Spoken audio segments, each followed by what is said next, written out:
여러분 살아오시면서 꼭 한 번은 이런 생각을 해보신 적 있으시죠? 내 삶에서 단 한 번만이라도 진짜 중요한 일을 하고 싶다. 평생 바쁘게 살았는데 나는 도대체 무엇을 위해 살았을까? 오늘 제가 들려드릴 이야기는 바로 그 질문을 품고 먼 길을 떠난 두 노인의 이야기예요. 러시아의 대문호 레프 톨스토이가 1885년에 쓴 단편 소설 두 노인입니다. 이 작품은 톨스토이가 만년에 접어들며 삶의 본질에 대해 가장 깊이 고민하던 시기에 탄생했어요. 두꺼운 철학 서적도 아니고 화려한 영웅 서사도 아닙니다. 하지만 이 짧은 이야기를 다 읽고 나면 가슴 한쪽이 묵직해지면서 자신의 인생을 돌아보게 되는 묘한 힘이 있어요. 저는 이 작품을 처음 읽었을 때 한참 동안 책을 덮지 못했습니다. 아마 여러분도 오늘 이 이야기를 들으시고 나면 잠자리에 드시기 전에 오래 생각하게 되실 거예요. 그럼 지금부터 에핌과 엘리세이, 두 노인의 이야기 속으로 함께 걸어 들어가 보겠습니다. 때는 19세기 후반 러시아 제국이 지배하던 시절이에요. 당시 러시아 농민들의 삶을 잠깐 상상해 보실게요. 지평선이 보이지 않을 만큼 드넓은 대지 위에 작고 낡은 통나무 집들이 옹기종기 모여있는 마을. 봄이면 진창이 되고 겨울이면 눈보라에 길이 막히는 곳. 농민들은 귀족 지주에게 땅세를 내고 교회에 헌금을 바치고 온 가족이 들판에서 허리를 구부려 일해야 겨우 한 해를 버틸 수 있었어요. 이 마을에 두 명의 노인이 살고 있었습니다. 한 동네에서 같은 교회를 다니며 수십 년을 이웃으로 지낸 친구 사이였지요. 그 두 사람의 이름이 바로 에핌 타라스이치 셰브체프와 엘리세이 보드류긴입니다. 둘은 친구였지만 성격은 마치 낮과 밤처럼 달랐어요. 먼저 에핌을 이야기해 드릴게요. 에핌은 마을에서 손꼽히는 성실하고 반듯한 사람이었어요. 집안도 넉넉하고 밭도 잘 관리하고 자식들도 다 결혼시켜 잘 살고 있었죠. 술도 담배도 하지 않았고 말 한마디도 허투루 하는 법이 없었어요. 그는 교회 일에도 열심이었고 마을의 원로로서 주변 사람들에게 신뢰를 받는 사람이었습니다. 그런데 에핌에게는 한 가지 아쉬운 점이 있었어요. 그건 바로 지나치게 꼼꼼하고 계산적인 성격이었어요. 순례를 떠나기로 결심하면서도 그는 생각했습니다. 이 계절에 내가 없으면 밭은 어떻게 되지? 빌려준 돈은 돌아오기 전에 받아야 하지 않을까? 여행 경비는 얼마나 들까? 마음은 성지를 향하는데 머릿속은 여전히 장부를 들여다보고 있는 사람. 그게 에핌이었어요. 그렇다면 엘리세이는 어떤 사람이었을까요? 엘리세이는 에핌보다 재산도 적고 집도 좀 작았어요. 심지어 아들 중 하나는 술을 좋아해서 집안을 걱정시키기도 했지요. 그런데 이 사람에게는 뭔가 이상하게 마음이 끌리는 구석이 있었어요. 엘리세이는 그냥 지나치지 못하는 사람이었거든요. 길을 걷다 넘어진 사람을 보면 멈춰 섰고 누군가 힘들다고 하면 어느새 소매를 걷어붙였어요. 재산 계산보다 눈앞의 사람이 먼저였죠. 남이 보기엔 좀 허술하고 무계획적으로 보일 수 있었어요. 하지만 그의 곁에 있으면 이상하게도 마음이 따뜻해지고 편안해지는 그런 사람이었습니다. 자, 이 두 사람이 있었어요. 꼼꼼하고 반듯하지만 마음 한켠이 늘 계산 중인 에핌, 그리고 좀 허술해 보이지만 눈앞의 사람을 그냥 지나치지 못하는 엘리세이. 여러분 주변에도 이런 두 종류의 사람이 계시지 않나요? 혹시 여러분 자신은 어느 쪽에 더 가까우신가요? 두 사람에게는 오래된 꿈이 하나 있었어요. 예루살렘 성지 순례. 러시아 정교회 신자들에게 예루살렘 순례는 단순한 여행이 아니었어요. 그것은 일생에 한 번 하나님께 자신의 삶 전체를 봉헌하는 가장 성스러운 행위였습니다. 먼 이국 땅, 예수님이 태어나고 고난받고 부활하신 그 땅을 직접 밟는 것.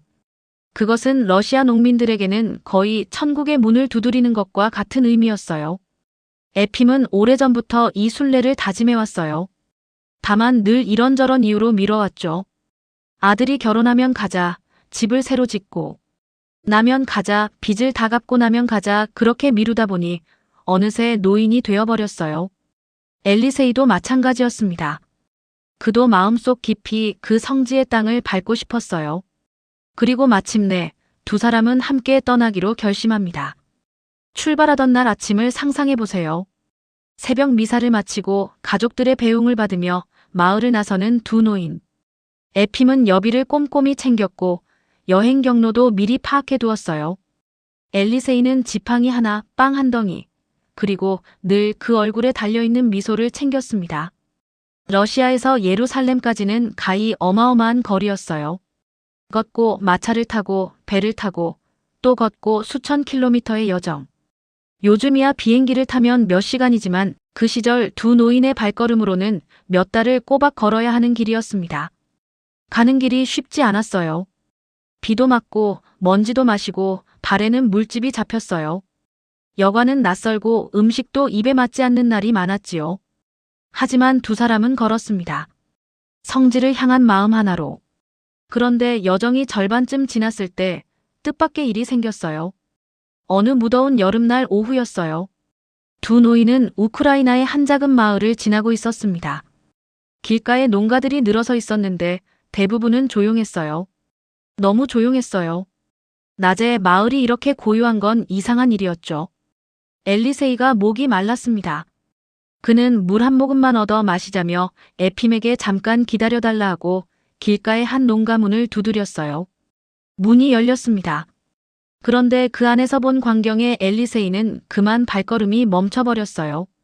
집안에는 중년의 농부가 병들어 누워 있었고 그 옆에는 아내가 창백한 얼굴로 앉아 있었어요. 아이가 둘 있었는데 울 기력도 없는지 바닥에 힘없이 웅크리고 있었습니다. 냄새가 났어요. 오랫동안 씻지 못한 냄새, 병든 사람이 있는 방의 냄새. 식탁은 텅 비어 있었어요. 솥도 비어 있었고 찬장도 비어 있었어요. 구석에 빵 조각 하나 없었습니다. 아내가 힘없이 말했어요. 지나가시는 나그네께서는 물을 원하시겠지요. 하지만 저희에게는 드릴 것이 아무것도 없어요. 우리도 사흘째 아무것도 먹지 못했답니다. 지난 가을 흉년이 들었대요. 가진 것을 다 팔아도 빚을 갚기 어려웠고 남겨둔 씨앗 곡식마저 바닥이 났습니다. 남편은 몸이 약한데 굶기를 반복하다 탈이 나서 일어나지 못하게 되었고 암소도 이미 팔았고 밥 갈 말도 없었어요. 이 가족은 그냥 죽어가고 있었습니다. 조용히 아무도 모르게. 엘리세이는 아무 말도 하지 않았어요. 잠깐 서서 그 광경을 바라보았습니다. 그리고 천천히 등에 맨자루를 내려놓았어요. 그 자루 안에는 자신의 여비가 들어있었어요. 예루살렘까지 가기 위해 아내가 조금씩 모아두었던 돈. 먼 길을 걷는 동안 먹고 자기 위한 돈. 그 돈을 엘리세이는 꺼내기 시작했습니다. 우선 시장에 가서 밀가루와 기름을 사왔어요. 직접 불을 피우고 죽을 쑤기 시작했습니다. 아이들에게 먹이고 아내에게 먹이고 누워있는 남편 입에도 조심스럽게 숟가락을 가져다 댔습니다. 아이가 처음으로 죽을 한 숟갈 받아 먹었을 때 그 눈빛을 여러분께 어떻게 설명해 드릴까요? 아무것도 기대하지 못했던 눈이 처음으로 무언가를 받았을 때의 그 눈빛. 말 한마디 없이도 온몸으로 감사를 표현하는 그 눈빛. 엘리세이는 그 눈빛을 보고 결심했어요. 나는 오늘 여기서 자고 가겠다. 이 가족이 스스로 일어설 수 있을 때까지. 그렇게 하루가 이틀이 되고 이틀이 사흘이 되었어요. 엘리세이는 남편이 일어날 수 있도록 정성껏 간호했고 아이들을 씻기고 먹였으며 쓰러져가는 담장도 고쳤어요. 밭도 갈아야 했기에 어디서 구해왔는지 씨앗도 마련했습니다. 하루하루 조금씩 이 가족은 살아나기 시작했습니다. 그런데 그 사이 에핌은 어떻게 되었을까요? 에핌은 기다렸어요. 처음에는 잠깐이라 했으니 밖에서 기다렸어요. 그런데 1시간이 지나도 엘리세이가 나오지 않았어요.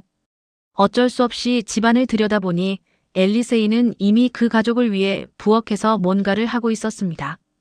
에핌은 답답했어요. 마음이 급했습니다.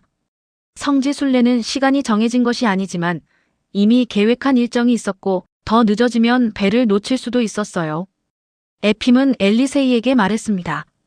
엘리세이, 이제 가야 하지 않겠나? 우린 성지를 향해 가는 길이지 않나? 엘리세이가 대답했어요. 에핌, 나는 여기 더 있어야 할 것 같아.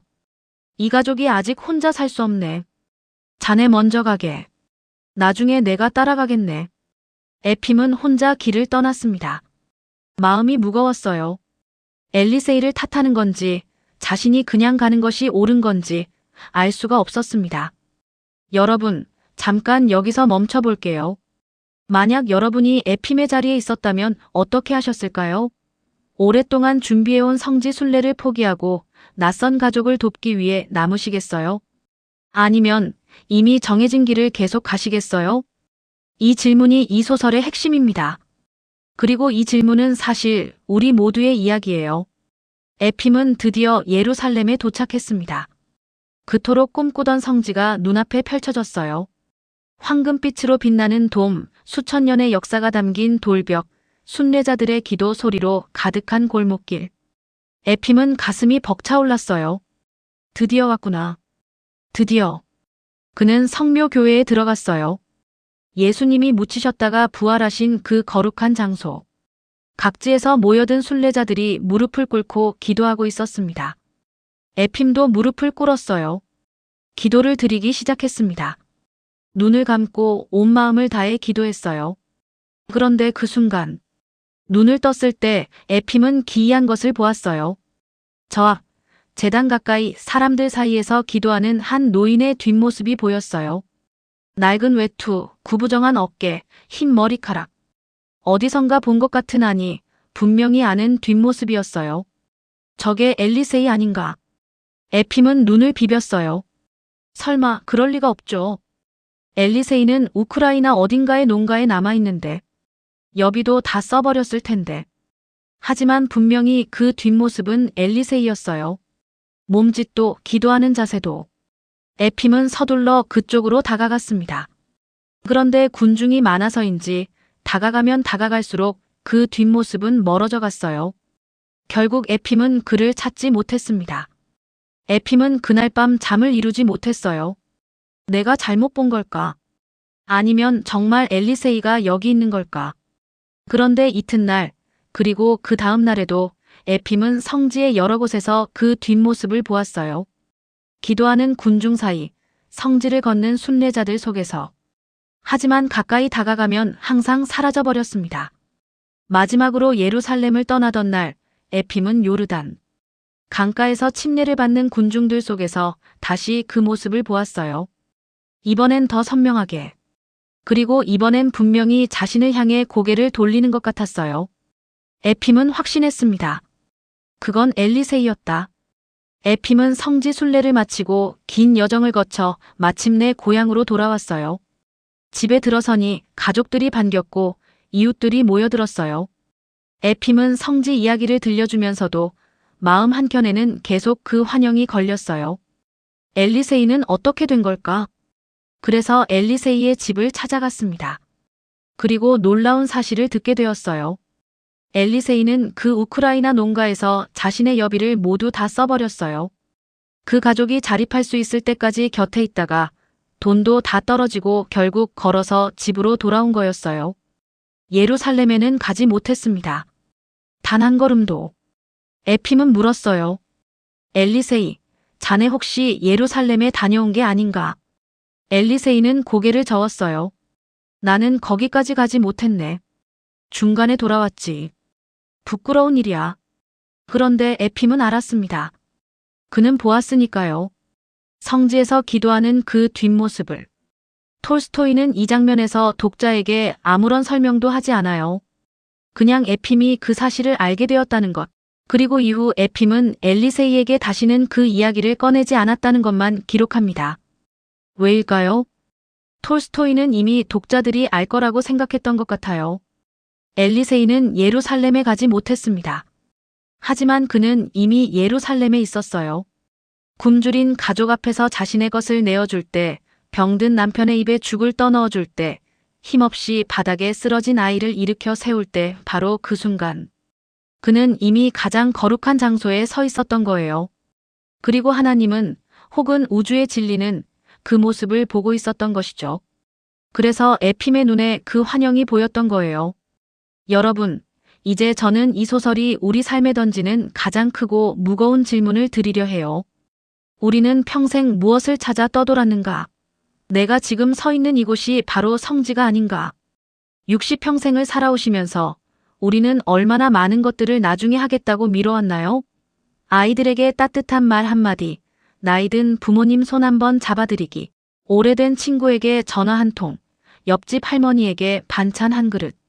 그것들이 너무 작아 보여서 우리는 더 크고 거룩한 것을 찾아 어딘가로 떠나려 했던 건 아닐까요?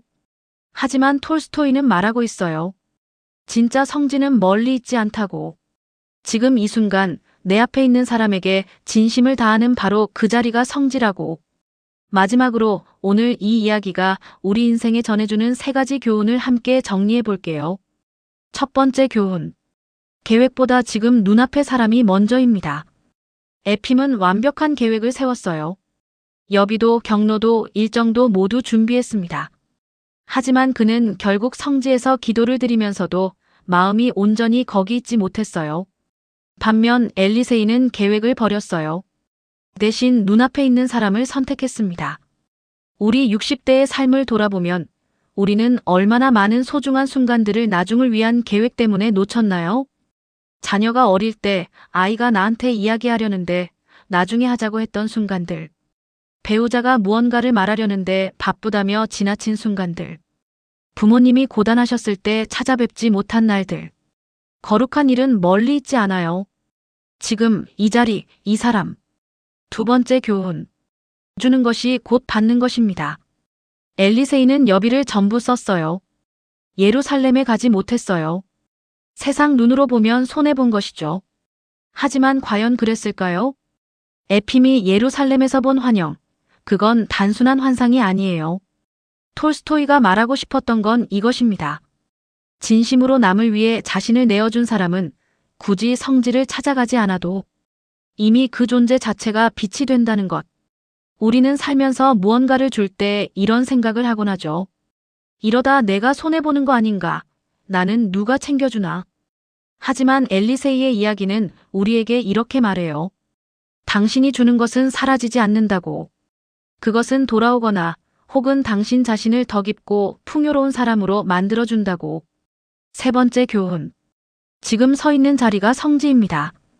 이것이 오늘 이야기의 핵심이에요.